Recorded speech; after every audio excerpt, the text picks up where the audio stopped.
Breaking news Jayashankar Bhupalpally జిల్లాలో దారుణ ఘటన చోటు చేసుకుంది. వివాహితర సంబంధానికి అడ్డొస్తున్నాడని భర్తను అతి కిరాతకంగా చంపింది భార్య. అయితే మద్యంలో విషం కలిపించి నిద్రలో జారుకున్నట్టు ఆ మద్యం పట్టించి కూడా ఎవరికి అనుమానం రాకుండా హత్య చేసింది భార్య. అయితే చనిపోయిన తర్వాత భర్తని హార్ట్ అటాక్ వచ్చి చనిపోయాడన్నట్లుగా అందరినీ నమ్మించే ప్రయత్నం కూడా చేసింది. అయితే గత 2020లో అయితే ఈ ఘటన చోటు చేసుకుంది.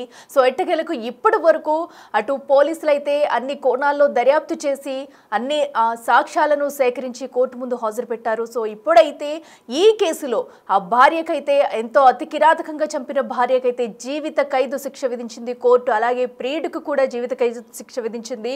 సో అయితే ఏదైతే 5 ఏళ్ల క్రితం జరిగిన హత్యలో కోర్టు ఎట్టకేలకు తీర్పునిస్తూ కూడా ఉత్తర్వులు జారీ చేసింది. భార్యకు జీవిత ఖైదు విధిస్తూ ఉత్తర్వులు జారీ చేసింది. ఇక్కడ అడవి ముత్తారం మండలం రేగులగూడెంకు చెందిన దేవేందర్ స్వప్నలు ఇద్దరు కూడా భార్యాభర్తలు. అయితే వీరిద్దరికి 2 కుమారులు, 1 కుమార్తె కూడా ఉంది. సో అయితే గత కొన్నాళ్ల క్రితం అయితే అటు స్వప్నకి పవన్ కళ్యాణ్ అనే వ్యక్తితో పరిచయం ఏర్పడింది. అది కాస్త కూడా వీరిద్దరి మధ్య వివాహితర సంబంధానికి దారితీస్తుందని చెప్పాలి. సో అనంతరం భార్య అయితే భర్త అడ్డొస్తున్నాడు వివాహితర సంబంధానికి, అటు పవన్ కళ్యాణ్తో ఉండడానికి అన్నట్టుగా కూడా ఇద్దరు కలిసి భర్తను చంపేందుకు ప్లాన్ వేశారు. ఈ నేపథ్యంలో అతను మద్యం సేవిస్తాడని మద్యంలోనే అతనికి తెలియకుండా విషం కలిపింది. సో యథావిధిగా అతను మద్యం సేవించిన అనంతరం నిద్రలోనే అతను చనిపోయాడు. సో దీంతో ఇంట్లో కుటుంబ సభ్యులందరినీ కూడా అతను హార్ట్ అటాక్ వచ్చి చనిపోయాడు అన్నట్లుగా నమ్మించే ప్రయత్నం కూడా చేసింది. అయితే అప్పటి నుంచి కేసు నమోదు చేసుకున్న పోలీసులు అయితే అన్ని కోణాల్లో దర్యాప్తు చేశారు. ఏదైతే దేవేందర్ కుటుంబ సభ్యులు ఉన్నారో వారికి అనుమానం వచ్చి పోలీసులకు కంప్లైంట్ ఇవ్వడంతో పోలీసులు వచ్చి ఆధారాలన్నీ సేకరించారు. సో ఏదైతే హార్ట్ అటాక్ అని నమ్మించే ప్రయత్నం చేసిందో స్వప్న, అదంతా కట్టుకథ అల్లిందంటూ కూడా పోలీసులు సేకరించిన ఆధారాల్లో క్లియర్ కట్గా బయటపడింది. సో అయితే మరోసారి ఇప్పుడు గత 5 సంవత్సరాల తర్వాత అయితే ఈ కేసులో కీలక తీర్పు వెలువరించింది కోర్టు అని చెప్పాలి. స్వప్న ఆమె ప్రియుడు పవన్ కళ్యాణ్ కు జీవిత ఖైదు విధిస్తూ కూడా న్యాయస్థానం అయితే తీర్పునిచ్చింది. సో దేవేందర్ మృతిపై అతని తండ్రి అనుమానం వ్యక్తం చేస్తూ పోలీసులకు ఫిర్యాదు చేయడంతోనే ఈ కేసు అయితే బయటకు వచ్చిందని చెప్పాలి. సో ప్రియుడితో కలిసి భర్తను చంపినట్లు 2020లో జరిగిన హత్య కేసులో నిర్ధారణకైతే వచ్చారు పోలీసులు. పక్కా ఆధారాలని సేకరించి కోర్టు ముందు హాజరు పెట్టారు. సో కోర్టులో హాజరుపరిచిన అనంతరం కూడా సాక్ష్యాలన్నీ పరిశీలించిన కోర్టు న్యాయవాదులైతే సో దీనిలో ఈ కేసు మొత్తంలో కూడా అటు భార్య స్వప్న, అతని ప్రియుడు కలిసి ఈ హత్యకైతే కంకణం కట్టుకుని మద్యంలో విషం కల్పించి చంపినట్టుగా కూడా పోలీసులు నిర్ధారించి సాక్ష్యాలు అన్నింటినీ కూడా కోర్టుకు సమర్పించడంతో ఎట్టకేలకైతే వారిద్దరికి జీవిత ఖైదు విధించింది. ఇదే అంశానికి సంబంధించి మరింత సమాచారం మా ప్రతినిధి వేణు అందిస్తారు. వేణు చెప్పండి, గత 5 సంవత్సరాల క్రితం జరిగిన హత్యలో అయితే కోర్టు ఎట్టకేలకు తీర్పునిచ్చింది. సో ప్రస్తుతం వారి కుటుంబ సభ్యులు ఏమంటున్నారు, పోలీసులు ఏ ఆధారాలను అయితే కోర్టుకు సమర్పించారు? 2020 ఆగస్టు 20వ తేదీన దేవేందర్ తన అనుమానాస్పద స్థితిలో తెల్లవారుజామున లేచి చూసరికి మంచంలోనే వీటజీగా పడి ఉన్నాడు. ఈ క్రమంలో తన భార్య పక్కనే కూర్చొని గట్టిగా ఏడుస్తూ అధిక మద్యం సేవించొచ్చాడు. సో రాత్రి శ్వాస కూడా సరిగా ఆడట్లేదని చాలా సార్లు చెప్పాడంటూ తను చావు కారణము హార్ట్ అటాక్ అని నమ్మించే ప్రయత్నం చేసింది. కానీ తన ఏడుపులు, అదే విధంగా కొద్ది రోజుల నుంచి కూడా భార్య భర్తల మధ్య కొంత గొడవలు జరుగుతున్నాయి. ఓ పవన్ కళ్యాణ్ వ్యక్తితోని ఆ స్వప్న, ఏదైతే మృతుని భార్య స్వప్న ఉందో తాను ఫోన్ లో మాట్లాడడం ఇవన్నీ గమనించినటువంటి మృతుని దేవేందర్ తండ్రి ఆ పోలీసులకు అనుమానాస్పదంగా కేసు నమోదు చేయడంతో ఇంపై విచారణ చేసిన పోలీసులు స్వప్న తన ప్రియునితో కలిసి భర్త దేవేందర్ హత్య చేసిందని కనుక్కున్నారు. దీనిలో కీలకమైనటువంటి మద్యం బాటిల్స్ గత 6 నెలల నుంచి కూడా అప్పుడు తరచూ మద్యం బాటిల్ తీసుకొస్తూ దేవేందర్ కు తన భార్య తన స్నేహితుడు తీసుకొచ్చారంటూ కూడా తాగిస్తూ ఉన్నాడు అనేటువంటి ఓ విషయం తెలుసుకున్న పోలీసులు మద్యంలో పోస్ట్ మార్టం నివేదిక రావడంతో దానిలో విషయం ఉన్నట్లు కూడా తెలిసింది. దీంతో భార్యను విచారించగా గత కొద్ది రోజుల నుంచి కూడా అక్రమ సంబంధం కారణంగా తన భర్తను అడ్డు తొలగించుకోవాలనేటువంటి నెపంతో 2 సార్లు తనను చంపే ప్రయత్నం చేశాము, చివరకు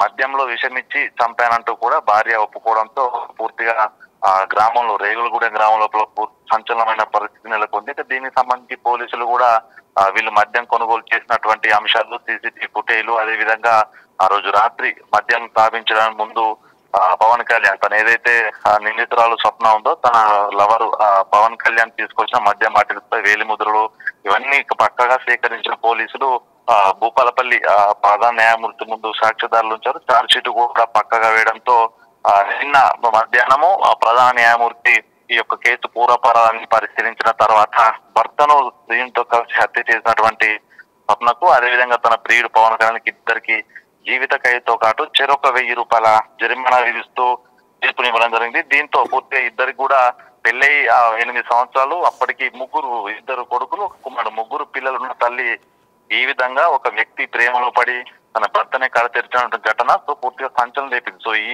యొక్క తీర్పు వచ్చిన తర్వాత పూర్తిగా అటు అడవి ముత్తానం గ్రామం లోపల కూడా పూర్తిగా ఒక సంతోషం. ఎందుకంటే ఒక భర్తను కూలి పనులు చేసుకుంటూ ఒక జీవితాన్ని గడుపుతున్నటువంటి భర్తను 3 పిల్లల తల్లి ఈ విధంగా పక్క స్కెచ్తో హత్య చేయడం, తనకు జీవిత ఖైదు విధించడంతో కూడా నిన్న అటు కుటుంబ సభ్యులంతా సంతోషం అయితే వ్యక్తం చేసిన పరిస్థితి. మొత్తానికి ఈ ఘటన భర్తలను కాల్చేసిన ఘటనలు ప్రస్తుతం వినిపిస్తున్న వేళ గత 5 ఏళ్ల క్రితం జరిగినటువంటి ఘటన లోపల ఈ రోజున జీవిత ఖైదు విధిస్తూ తీర్పు రావడంతో ఇది ఒక చెంపపెట్టు ఇట్లాంటి మహిళలకి ఒక చర్చ కూడా జరుగుతుంది. అట్లా ఎస్ వేణు, అయితే ప్రస్తుతం పిల్లల పరిస్థితి ఏంటి? వారికి 3 పిల్లలు ఉన్నట్టుగా కూడా తెలుస్తుంది. అండ్ అలాగే పవన్ కళ్యాణ్ ఎంటర్ అయిన తర్వాత వీరి మధ్య మనస్పర్ధలు వచ్చాయి. అంతకుముందు ఎలా ఉండేవారు? అసలు దేవేంద్ర కుటుంబ సభ్యులు ఏం చెప్తున్నారు? దేవేందర్ కూడా తన నిరుపేద కుటుంబానికి సంబంధించిన వాడు, తాను కూలి పనులు చేసుకుంటూ ఆ తండ్రితో కలిసి ఒక గుడిసెలో ఉంటున్నాడు. సో ఈ క్రమంలో ప్రతి కూలికి వెళ్ళేవాడు. తన భార్య కూలి ముగ్గువడంతో ఇద్దరు పని చేసినా కుటుంబం వెళ్ళది వచ్చినటువంటి ఆలోచనతో ఇద్దరు వెళ్ళేవారు. ఈ క్రమంలోనే నాకు ముత్తారం గ్రామానికి చెందినటువంటి పవన్ కళ్యాణ్ పరిచయం ఏర్పడి ఈ పరిచయం ఇద్దరి మధ్య ఫోన్ నెంబర్లు ఇచ్చుకోవడం, తర్వాత ఫోన్ లో తరచూ సంభాషణలు జరగడం, ఇద్దరి మధ్య ప్రేమ కలిగింది. దీంతో ఇద్దరి మధ్య అక్రమ సంబంధం ఏర్పడింది. ఈ అక్రమ సంబంధాన్ని కంటిన్యూ చేయాలనేటువంటి ఉద్దేశంతో కూలి పనులకు వెళ్తున్నటువంటి స్వప్నను తనతో పాటు పనులకు రావాలంటూ దేవేందర్ చెప్పడంతోనే తాను ఇక పవన్ కళ్యాణ్ కలవలేనటువంటి బాధతోనే తాను పక్కకు తప్పించుకోవాలని ప్లాన్ చేస్తారు. సో ఇద్దరు కలిసి చిన్న పిల్లలు 3 పిల్లలున్నా కూడా తాను మృతుడైనటువంటి దేవేందర్ తండ్రి నర్సయ్య చూసుకునేవాడు, ఆ చిన్న పిల్లల తను చూసుకుంటుండగా ఇద్దరు కూలి పనులకు వెళ్ళేవారు. సో ఈ క్రమంలోనే పవన్ కళ్యాణ్ తో దూరం పెరుగుతుందని భావించినటువంటి స్వప్న తన ప్రియంతో కలిసి తన భర్తను అడ్డు తొలగించుకోవాలని ఒక కుట్ర చేసింది. ఈ క్రమంలోనే తనకు పలుసార్లు తను బైక్ పై వస్తున్న క్రమం లోపల యాక్సిడెంట్ చేసి చంపాలనేటువంటి చాలా ప్రయత్నాలు చేసినట్లుగా తెలిసింది. అవన్నీ ఫెయిల్ కావడంతో చివరిగా ఇంటి వారి తను హంతముందించినటువంటి కప్పు చేసుకున్నారు. సో ఈ క్రమంలో మద్యం తాగుతుకొని ఆ మద్యానికి గతం చేసి చివరికి అందులో విషయం కలిపి చంపారు. ఆ సమయంలో అంటే తన భర్తను చంపిన సమయం లోపల వీళ్ళ 3 పిల్లలు కూడా 6 సంవత్సరాల వయసులో పిల్లలే. సో వాళ్ళందరూ కూడా నరసయ్య, మృతుని తండ్రి నరసయ్య, వాళ్ళ 3 చావడం కూడా చాలా కష్టమైన పరిస్థితి కనిపించింది. అయితే మొత్తానికి ఈ క్రమంలో కుటుంబ సభ్యులు ఎవరు వీళ్ళకి ఆసరా లేకపోవడం, నిరుపేద కుటుంబం కావడంతో కూడా పూర్తి ఇబ్బందులు పడ్డ పరిస్థితి. ప్రస్తుతానికి ఆ 3 పిల్లలు కూడా వాళ్ళ బంధువుల వద్ద పెరుగుతున్న పరిస్థితి ఉంది. మొత్తానికి ఈ ఘటనకు సంబంధించి కుటుంబాల్లో భర్తను కడతీర్చడం, 3 పిల్లలున్న తల్లి ఈ విధంగా పరాయి వ్యక్తితో అక్రమ సంబంధం పెట్టుకోవడంతో కూడా కొంత వీళ్ళ బంధువులంతా కూడా వీళ్ళని చేరదీసిన పరిస్థితి లేదు. ప్రస్తుతానికైతే 3 పిల్లల వయసు 10 సంవత్సరాలు దాటింది. సో వాళ్ళకైతే కుటుంబ సభ్యుల బంధువుల దగ్గర అయితే పెంచుతున్న పరిస్థితి.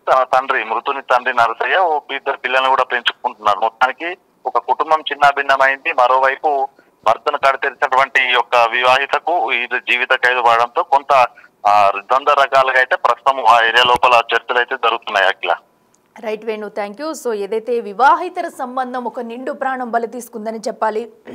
జయశంకర్ భూపాలపల్లి జిల్లాలో 2020లో జరిగిన ఈ ఘటన అయితే ఆ ప్రాంతం మొత్తంలో కలకలం రేపిందని చెప్పాలి. సో ఏదైతే భర్త వివాహితర సంబంధానికి అడ్డొస్తున్నాడని స్వప్న అనే మహిళ అయితే అతని భర్తనైతే దేవేందర్నైతే మందులో విషం కలిపించి ప్రాణం తీసింది. అయితే ప్రాణం తీసిందే కాకుండా హార్ట్ అటాక్ అని చెప్పి వాళ్ళందరినీ నమ్మించే ప్రయత్నం కూడా చేసింది. అయితే అన్ని కోణాల్లో దర్యాప్తు చేసిన పోలీసులు పక్కా సాక్ష్యాలను అయితే కోర్టులో ప్రవేశపెట్టారు. ఎట్టకేలకు అటు నిందితులిద్దరికీ కూడా కోర్టు అయితే జీవిత ఖైదు శిక్ష విధించింది.